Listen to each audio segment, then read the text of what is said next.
진정한 희망이란 자기 자신을 신뢰하는 것이다.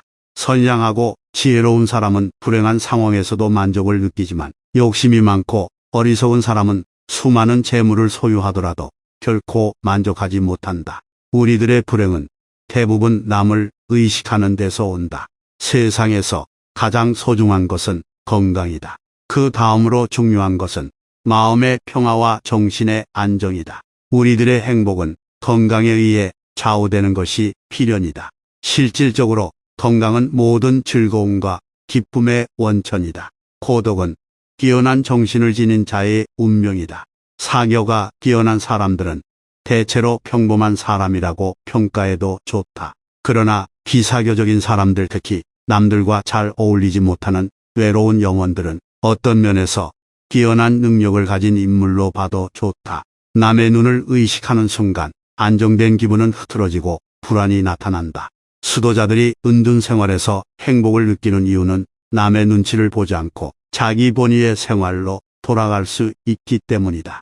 만일 남의 눈을 의식하는 태생적인 결함에서 벗어날 수만 있다면 인간이 누릴 수 있는 마음의 평화와 힘은 매우 커진다. 타인에게서 혹은 외부로부터 어떤 점에 있어서도 많은 것을 기대해서는 안 된다. 인간은 누구나 홀로 있지 않을 수 없다. 결국 인간의 행복은 얼마나 홀로 잘 견딜 수 있는가에 달려있다. 남들이 뭐라고 생각할까? 늘 이런 생각에 사로잡혀 사는 사람은 노예일 뿐이다. 노예는 늘 주인의 눈치를 살피고 주인의 명령을 따라야만 한다. 하기 싫은 일이 있을지라도 불행해지지 않는 가장 확실한 방법은 너무 행복해지기를 바라지 않는 것이다. 지혜 다음으로는 용기가 행복을 위해 비상하게 하는 데 있어서 가장 큰 날개가 되어준다. 행복의 90%는 건강에서 온다. 병든 황제보다 건강한 거지가 훨씬 더 행복한 것이다. 어떤 사람이 이 세상에서 얼마만큼 행복을 누리는가를 측정해 보려면 그가 누리는 기쁨의 양보다 괴로움의 양이 얼마나 되는가를 따져봐야 한다. 괴로움이 작을수록 그가 누리는 행복의 크기는 증가하기 때문이다. 말이나 표정으로 분노와 격정을 드러내는 것은 무익하고 위험하며 우스꽝스럽고 어리석은 일이다. 현명한 사람은 고통이 없기를 바랄 뿐 쾌락을 원하지는 않는다. 우리는 쾌락 대신 지혜를, 행복 대신 깨달음을 추구해야 한다. 뭔가 나쁜 일이 일어났을 때에는 그런 일이 일어나지 않을 수 있었을 텐데. 나는 나약한 생각에 사로잡히지 말라. 모든 사건은 필연이거나 우연이다. 원인을 알지 못하는 것은 단지 우연인 것이다. 행복론의 변함없는 진리는 사람의 소유나 명성보다 존재 자체가 훨씬 중요하다는 사실이다. 우리의 인생에 있어서 주관은 객관보다 훨씬 본질적이며 즐거움의 고할은 주관적인 인식에서 나온다. 정신적으로 풍요로운 사람은 완전한 고독 속에서도 자기 자신의 사유와 상상을 통해 탁월한 즐거움을 누린다. 일의 내용이나 결과보다 더욱 중요한 것은 그 사람이 그 일에 대해 어떻게 생각하느냐이다. 후회란 자신을 고문하는 짓이다. 질투는 부도덕과 불행의 가시를 품고 있다. 인간의 모든 고뇌와 고통, 불안과 의기소침의 대부분은 상대방이 나를 어떻게 생각할까? 라는 걱정에서 나온다. 우리들의 질투나 증오심도 대체로 같은 뿌리에서 자란 가지들이다. 타인의 잘못을 고친다는 것은 거의 불가능한 일이다.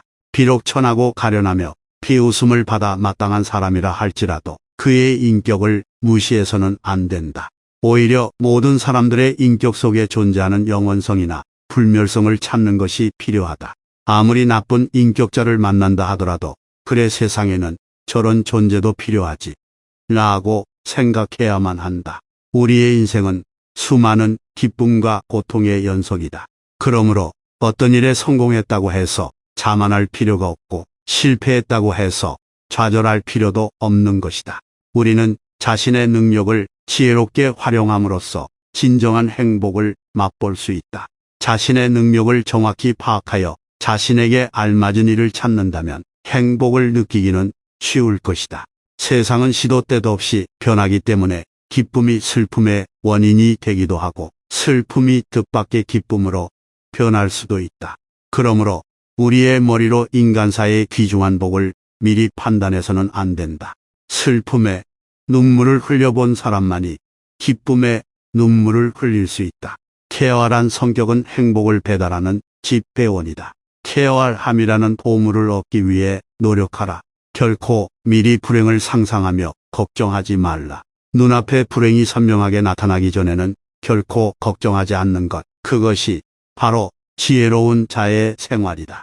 성공과 실패가 서로 교차하는 것. 그것이 바로 우리네 삶의 본질이다. 자신의 외부에서 행복을 발견하려고 하는 사람은 어리석다. 밖에서 행복을 얻으려고 하면 불행을 초래할 뿐이다. 시야가 좁을수록, 행동의 범위가 작을수록 우리는 더욱 편안하게 행복을 느낀다. 시야와 행동의 범위가 넓어지면 넓어질수록 걱정과 욕망이 증가하기 때문에 만족을 쉽게 얻지 못한다. 고귀한 성품이나 뛰어난 두뇌, 쾌활한 성격, 예민한 판단, 건강한 육체 등은 행복해지기 위한 필수 요건이다. 삶이 어떤 것으로 다가오는가 하는 문제는 전적으로 그 사람의 기분에 따라 달라진다. 행복을 측정하는 유일한 척도는 평온한 마음이다. 젊고 아름답고 부유한 사람이라고 해도 그 사람이 진정으로 행복한지 아닌지는 판단할 수 없다. 행복은 결코 객관적인 사실 속에 존재하는 것이 아니기 때문이다. 모든 미래는 불확실하다. 그러므로 불행이 다가오기도 전에 걱정부터 하는 것은 어리석다. 미래에 대한 불안과 걱정 때문에 현재의 일을 주저하거나 포기할 필요는 없다. 미래의 불행은 불확실한 것이지만 현재의 행복은 확실한 것이기 때문이다. 가난하게 사는 사람들 중에 언제나 즐겁고 만족스러운 표정을 짓고 살아가는 사람이 있다. 그러나 부유한 사람들 중에는 언제나 우울하고 불만스러운 표정을 짓고 있는 사람들이 있다. 이것은 재물이 결코 행복의 척도가 될 수 없다는 것을 나타낸다. 행복한 인생을 만드는 것은 전적으로 나에게 달려 있다.